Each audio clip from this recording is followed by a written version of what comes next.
Hello everyone, welcome back to another mini blog. তো আজকে আমি, মা আর আমার বোন মিলে যাচ্ছি পিভিআরে মুভি দেখতে। আমরা এখন বেরিয়ে পড়েছি, আমি আর মা।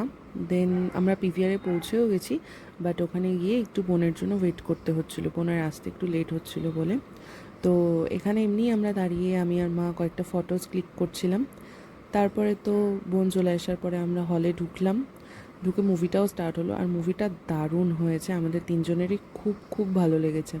রণবীর সিংয়ের অ্যাক্টিং তো জাস্ট দুর্ধর্ষ লেগেছে সত্যি, মানে এত সুন্দর অ্যাক্টিং করেছে। আর মুভিটা ওভারঅল খুব ভালো, 4 ঘন্টার মুভি, বাট 1 মিনিটও মানে 1 সেকেন্ডও বোর ফিল হবে না। তারপর তো ইন্টারভেল হলো, আর এখানে আমি একটু ফটোস ক্লিক করছিলাম আর মায়ের সাথে কথা বলছিলাম। তো তোমরা যারা যারা এখনও দেখোনি মুভিটা, আমি সাজেস্ট করবো তোমরা গিয়ে দেখে আসো, কেন কি কিছুদিন পর তো ওটিটিতে দিয়েই দেবে, বাট থিয়েটার এক্সপিরিয়েন্সটা একটা আলাদাই। তারপর তো মুভিটা শেষ হয়ে গেল, আর মুভিটা শেষ হতে হতে অনেকটাই রাত হয়ে গেছিলো, 4 ঘন্টার মুভি তো অনেকটাই রাত হয়ে গেছিলো শেষ হতে হতে। আমরা যখন বেরিয়েছি তখন প্রায় সব দোকান টোকান বন্ধ হয়ে গেছে। এভাবেই আমাদের ছোট্ট একটা মুভি ডেট শেষ হলো। See you in the next blog.